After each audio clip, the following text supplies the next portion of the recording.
यह कहानी राजस्थान के कोटा शहर की एक भूतिया हवेली के बारे में है।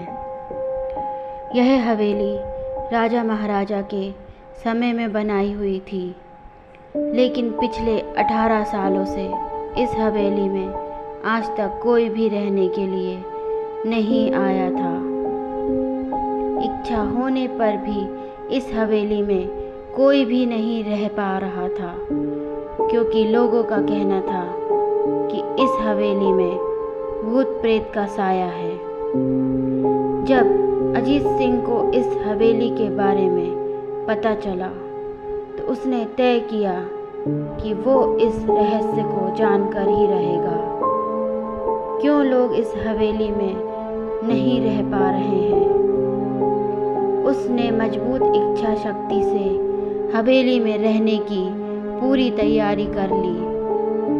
जब उसने हवेली के अंदर जाने के लिए पैर आगे बढ़ाए तो दरवाजे पे किसी अनजान व्यक्ति ने उसे रोक लिया और नज़दीक जाके बोले, कौन हो आप और किधर जा रहे हो? अजीत सिंह ने जवाब देने के बजाय उसने सामने सवाल किया, जी आप कौन? मेरा नाम अर्जुन सिंह है और मैं यही पास में ही रहता हूँ। अजीत सिंह ने कहा, ओह अच्छा, मैंने सुना है कि यह एक भूतिया हवेली है और यहाँ कोई नहीं आ पाया, इसलिए मैं इस हवेली में एक दिन रुकने का फैसला किया है।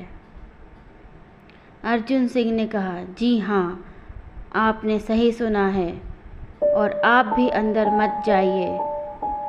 मेरी माने तो आप भी वापस लौट जाइए, यहाँ बहुत खतरा है। यह सुनकर अजीत सिंह खुश हो गया, जैसे उन्हें कोई लॉटरी लग गई हो।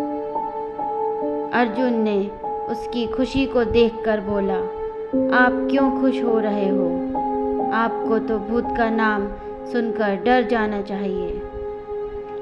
शायद आपको पता नहीं होगा कि मैं भूत प्रेत में काफ़ी दिलचस्पी रखता हूँ। अगर इस हवेली में भूत है तो मैं अंदर ज़रूर जाऊँगा और सारी सच्चाई का पता भी लगाऊँगा। इतना कहकर अजीत सिंह उस हवेली में चले गए। अंदर जाके अजीत ने अपनी बैग को साइड में रखा और हवेली के चारों ओर देखने लगा। सारे रूम भी जाकर देख लिए। बाद में ड्राइंग रूम में आके सोफे पर बैठ गया। उसने वहाँ बैठकर आराम किया। वहीं अचानक उस रूम में लाइट का एक बल्ब चालू बंद होने लगा, लेकिन अजीत ने उस पर ध्यान नहीं दिया। थोड़ी देर बाद दूसरा बल्ब भी चालू बंद होने लगा। फिर तो हवेली की सारी लाइट चालू बंद होने लगी थी। यह सब देखकर अजीत अपनी जगह पे खड़ा हो गया। अचानक उसके सामने एक छोटा टेबल हवा में उड़ने लगा। करीब 6 फुट हवा में ऊपर जाके गोल गोल घूमने लगा और बाद में अजीत की ओर तेजी से आने लगा। अजीत ने तुरंत ही अपनी जगह बदल दी और दूसरी ओर चला गया और वो टेबल वहीं जाके गिरा जहां अजीत खड़ा था। अजीत कुछ समझ पाता उतने में सोफे की सीट उसकी ओर आने लगी। वो जल्दी खड़ा हो गया और छलांग लगा के दूसरी ओर कूद गया, जिसके कारण सोफ़ा दीवार को टकराया और अजीत बच गया। अचानक सब कुछ शांत हो गया। अजीत ने चारों ओर देखा और बहुत तेजी से आवाज़ आई, तुम जो भी हो यहाँ से चले जाओ। वहीं एक बड़ी परछाई उसके सामने आई। अजीत ने उस परछाई को देखकर बोला, कौन हो तुम और मुझे क्यों मारना चाहती हो? परछाई बोली, तुम्हारे भूल के कारण। मेरी भूल? मैंने कौन सी भूल की? इस हवेली में आने की भूल। मैं किसी को भी इस हवेली में खुश नहीं रहने दूंगी। अजीत ने पूछा, क्यों?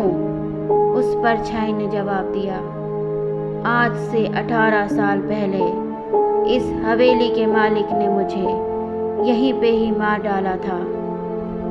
मेरी कोई गलती भी नहीं थी। इसी वजह से मेरी आत्मा इस हवेली में भटकती रहती है।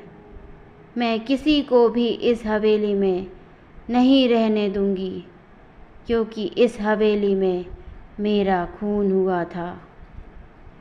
इस हवेली में जो भी रहने के लिए आएगा उसकी मौत हो जाएगी।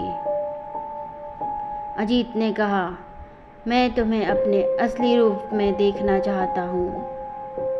परछाई बोली, ज़रूर, मरने से पहले तुम्हारी ये इच्छा भी पूरी हो जाएगी। और फिर अचानक उस परछाई ने एक भयानक डरावना रूप ले लिया। उसका चेहरा इतना भयानक था कि अजीत भी डर गया। दूसरे दिन जब हवेली का दरवाज़ा खुला तो अजीत मरा हुआ पाया गया। लोगों को अब यकीन हो गया था कि ये हवेली सच में भूतिया है और अब यहाँ पे किसी के भी आने की कोई अनुमति नहीं दी गई थी। ये हवेली हमेशा के लिए बंद कर दी गई। कहानी अच्छी लगी हो तो लाइक, शेयर एंड सब्सक्राइब करें।